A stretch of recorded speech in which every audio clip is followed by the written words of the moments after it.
처음엔 의아했는데 네. 이 자랑을 좀 빼주세요. 예수는 어떻게 바다 위를 걸어? 바보야. 그 안박사한테 가서 좀 들어라. 최운석 장로님이 우리 장로들을 교회 마당에서 연습을 시켰어. 홍군수 목사 석방하라, 보안법 철폐하라 했는데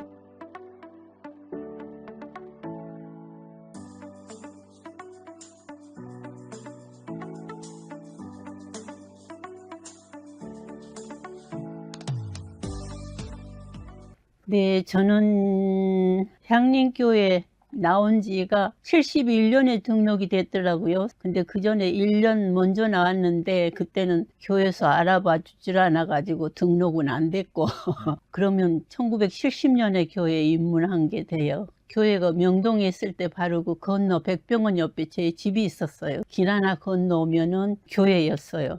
장로 된 지 심우한 지가 16년을 했더라고요. 제 나이에 70에 은퇴를 했어요.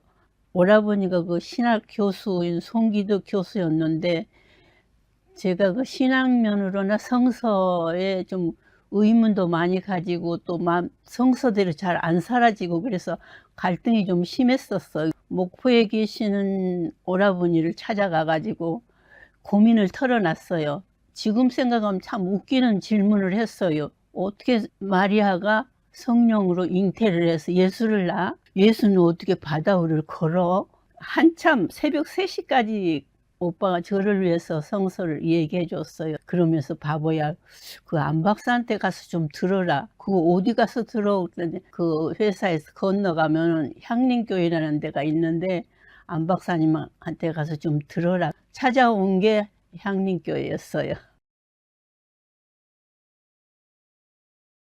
홍문수 목사님 모시고 좀 시끄러웠죠. 그 KBS에서 저 심야 토론할 때 목사님이 걸려 들어가지고 구속됐지 않았어요? 교회로서는 참 문제가 컸는데 우리 교인들은 모두 나가서 거리 행진을 했었어요. 마스크를 쓰고 거기다가 테이프를 붙여가지고 침묵 시위를 했어요. 안기부가 있을 때 그 건너에서 교인들이 나가가지고 시위를 했는데 홍문수 목사 석방하라, 국가보안법 철폐하라.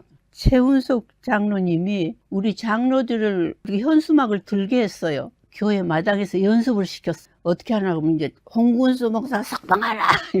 나 이 손이 처음 그때 올라갔거든요. 그러니까 이것밖에 안 올라갔어요. 부끄러워가지고 이 손이 안 올라가가지고. 근데 옆에서 자꾸 시켜요. 그래서 다음에 점점 이 팔이 올라갔었어요. 최운석 장로한테 배워가지고 이 팔이 올라가가지고 시위를 하고 우리 교회 그 예배 때마다 형사가 와서 지켰어요. 당번이 하나 있었어요.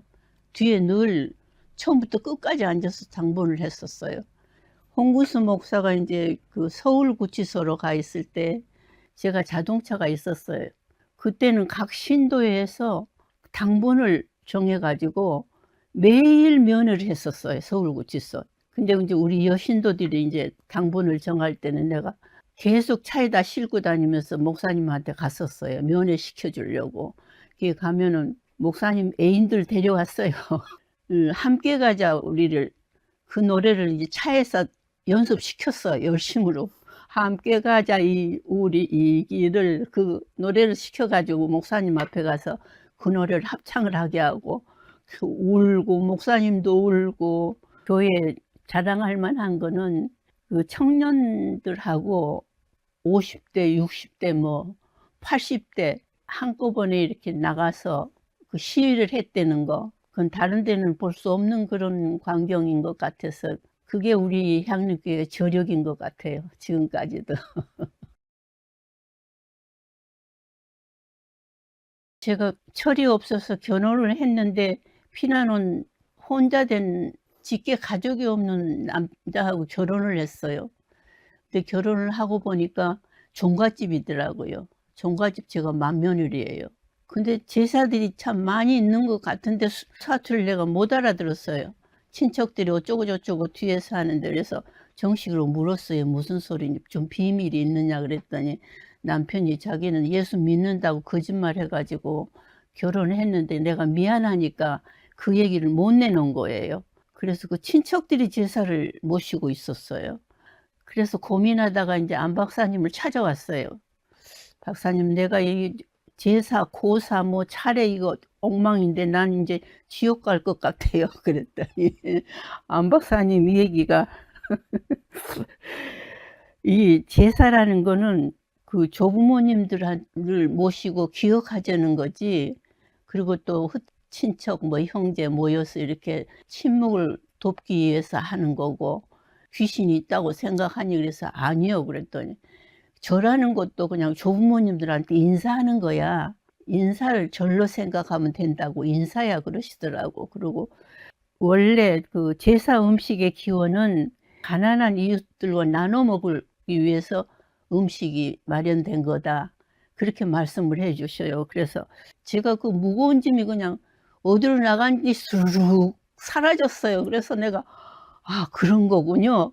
여자들이 또 절 잘 안 하잖아요, 산에 가서. 그 남자들만 하지. 근데 나는 절도 넙죽넙죽 일부러 많이 했어요. 할머니, 할아버지, 고모 뭐 다 하고 다니까 '쟤는 참 이상한 애다. 예수 믿는 여자가 저렇게 절도 잘하고.' 그렇게 해서 예수님을 참 자유롭게 믿게 되고 기쁘게 하게 됐었어요. 집안에서도 떳떳하고. 그래서 홍 목사님 말 따라 자유인으로 살게 되고, 사는데 고민이 있으면은 가야산 그 백년암에 있는 성철 스님을 다 찾아갔어요. 근데 그 스님은 삼천배를 만나지 않으면 안 만난대요, 원칙이. 안 박사님을 좀 아는 척을 했거든요. 그랬더니 날 받아줬어요. 그래서 "스님, 삼천배 대신 내가 삼배를 하겠습니다." 그러고 삼배를 넙죽넙죽 절을 했더니 웃으면서 나하고 두 번이나 면담을 해 주신 그런 경험이 있습니다. 그래서 "다음에는 삼천배를 와서 해." 그러더라고요. "다음에 하겠습니다." 다음에 그랬더니 "부도 내는 게 아니야." 그랬더니 진짜 부도를 냈어요. 절에 가서도 부처님한테 제가 인사를 합니다. 잘합니다. 그래서 오빠는 제가 가면은 절로 참 많이 데리고 다녔어요. 산을 좋아하셨기 때문에. 또 그 불교는 성공한 게 한국에 들어와서 토속 종교를 다 감싸 안았기 때문에, 인정을 했기 때문에 부흥을 할 수 있었다, 그런 말씀도 해 주시고. 그래서 오빠를 제가 상당히 좀 친한 사이였습니다. 우리 홍 장로님 얘기를 안 했죠? 아, 우리 홍 장로님은 저희 큰아이가 제주도 가 가지고 크게 다쳤어요. 그냥 낭떠러지 떨어져 가지고 척추가 나갔어요. 그래서 할 수 없이 홍 장로님한테 전화를 했죠. 그때 구정 때라서 의사들이 없어요. 의사 소개했지, 앰뷸런스도 김포공항에까지 보냈지. 우린 또 앰뷸런스에서 바로 아산병원으로 갔어요. 그때 홍 장로님께서 그 다 준비해 놓고 그 차도 그냥 김포공항으로 보내 주고, 그래서 아들이 1년 반 사실은 아산병원에 있었어요. 근데 수술을 몇 시간씩 하더라고요. 그래서 밖에서 얼마나 안타깝게 기다리고 할 때는 우리 홍 장로님 오셔서 함께 걱정해 주시고, 또 의사 선생님이니까 수술실에 들어가셨어요. 정말 집안의 그 어른들처럼 그렇게 돌봐주셔서 그렇게 할 수가 없었어요. 정말 눈물겹게 너무 감사한 거는, 퇴원할 때 되면 또 저 문 밖까지 나와서 또 퇴원시켜 주시고, 어떻게 그럴 수 있을까. 우리 홍 장로님 잊을 수가 없고, 정말 저렇게 살아계셔서 저한테는 아직 큰 위로가 됩니다.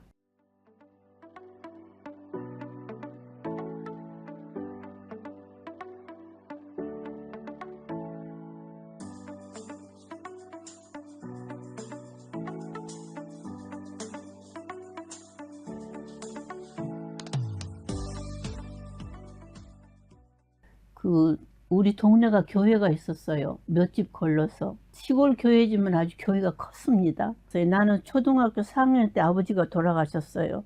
그래서 초등학교 졸업하고 나니까 유학하기가 힘들더라고요. 진학도 못하고 있는데 30대 오신 분이 북쪽에서 목사님이었대요. 포로 수용소에서 나온 분이에요. 이남에 남았어요. 그래서 첫 교회가 우리 교회였어요. 그 목사님이 독신인데 돌아가실 때까지 결혼 안 하셨어요. 30대 오셔 가지고. 그러면서 자기 봉급 받은 거는 다 교육비로 썼어요. 아이들 학교 보냈어요. 그 목사님이 보시더니 나를 안 됐으니까 장학금을 줄 테니까 네가 학교를 가라 그러시더라고요. 어느 학교를 보내줬나 하면은 순천에 있는 성서 신학원 학교가 있었어요. 그리로 나를 보내줬어요. 그래서 기숙사 생활했는데 1년 하니까 장학생이 됐어요. 1등을 하더라고요. 집도 가난하고 또 1학년 때 초등학교 때 또 공부를 제가 잘했어요.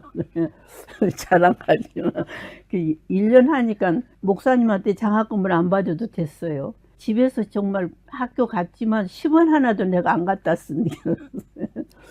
졸업을 하면은 전도사예요. 예장 쪽이거든요. 졸업을 하고 이제 갔는데 목사님이 어디를 안 보내요. 근데 어디 가란 말 안 하고 전도사 일을 시키더라고요. 아무 소리 안 하고. 뭐 별일 다 했죠 뭐.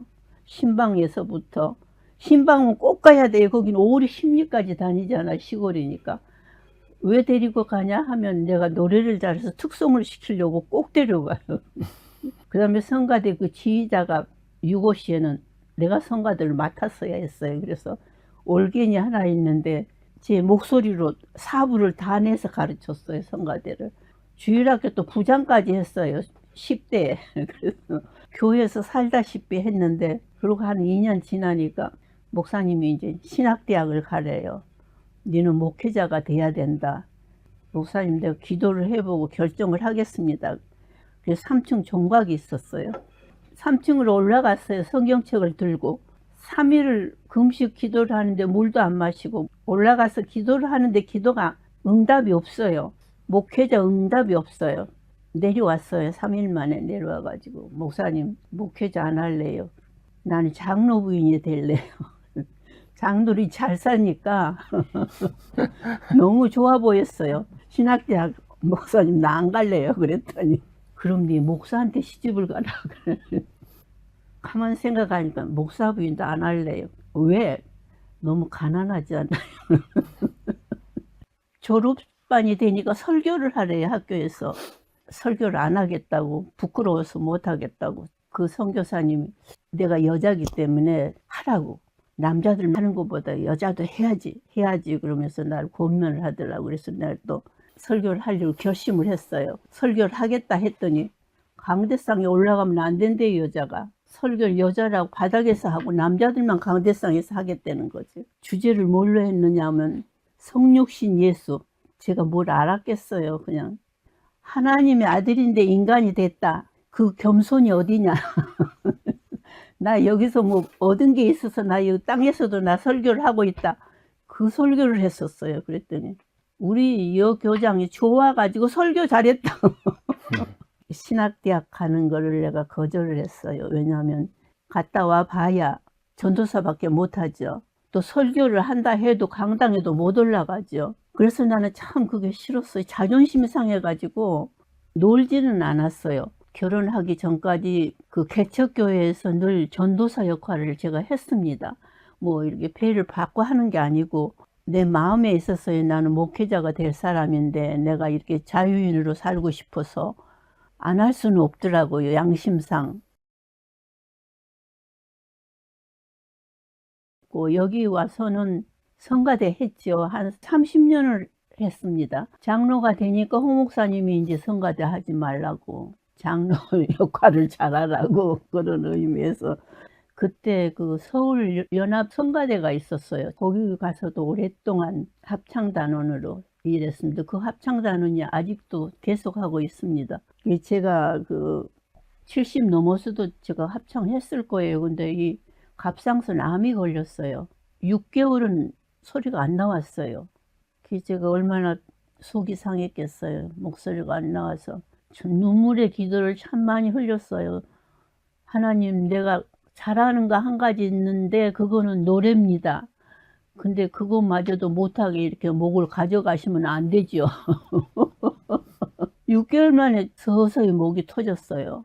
그래서 이렇게 말할 수 있잖아요. 근데 지금 성량이 아주 많이 줄어버리고 제가 고음이 아주 잘 나왔는데 고음이 잘 안 나오고 이제 이 허스키가 됐어요. 433장 눈을 들어 산을 보라. 460장 지금까지 지내온 것. 성서 구절은 시편 121편, 이산저산 쳐다본다. 도움이 어디서 올꼬.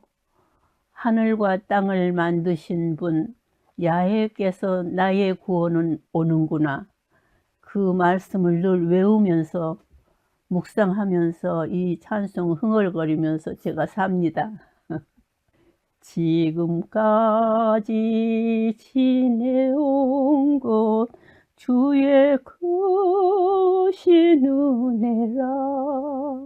한이 없는 주의 사랑 어찌 말로 다랴.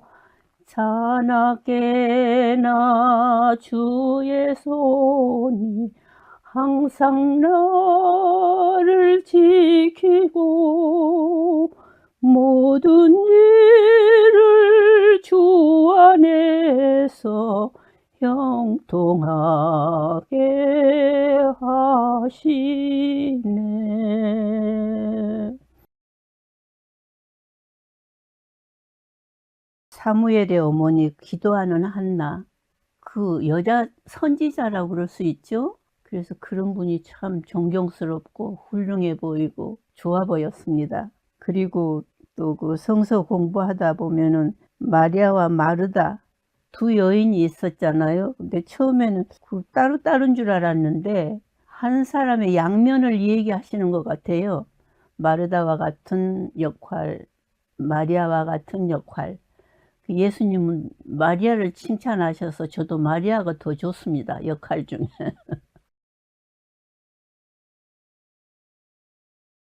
신학대학을 갔으면 좋았을걸. 그 공부하는 게 굉장히 재미있었어요. 힘들지가 않게 공부를 했었어요. 그 초등학교 때부터. 대학을 못 간 게 아쉽게 남아있었던가 봐요. 제 자신에게. 배움에 대한 갈망이라 그럴까. 목회자 때문에 신학대학을 거절을 했는데 대학을 나와서 공부해서 신학생들을 가르치는 교수를 하지 이 바보가 왜 그 생각을 못했을까. 그게 참 아쉽게 남아요. 그래서 꿈을 꾸면요 날개를 펴고 산으로 바다로 거칠 것 없이 날랐어요. 그게 한두 번 꾼 게 아니에요. 계속 그런 꿈을 꿨었어요, 한동안. 그러다가 이제 사업을 시작하게 돼서 잘 되니까 그게 없어지더라고요. 그게 이제 풀린 거예요, 제가 불만이. 진짜로 잘 된 건 예수님 이름 팔아가지고 돈을 많이 벌었는데 크리스마스 카드를 만들었어요.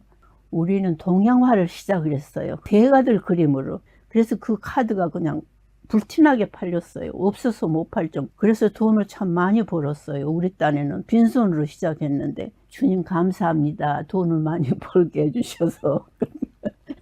여수의 학사관을 5층짜리 빌딩을 사가지고 4, 5년을 했어요. 여수 지역에 도서 지역에 공부 잘하는 애들 섬에서 이 여수로 학교를 못 온 아이들 있잖아요. 그런 아이들 뭐 수소문해서 100명을 만들었어요. 그래서 기숙사를 만들어서 거기다 돈을 쏴부었어요, 진짜로. 그런데 왜 문을 닫았느냐, 각 고등학교에서 좋은 대학교 보내려고 기숙사를 만들어서 다 데려간 거예요, 애들을. 그래서 우리 학사관이 비었어요. 그래서 손 들고 나왔죠. 그래서 돈은 거기다 조금 썼습니다. 예수 이름으로 번 돈.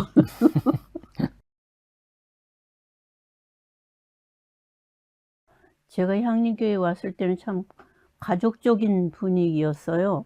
가족처럼 그렇게 형제 자매들처럼 그렇게 지내시더라고요. 화기애애하게. 우리 당회 때는 그래도 좀 괜찮았어요. 근데 그 후에 당회를 보니까 당회가 좀 틀렸다 싶기도.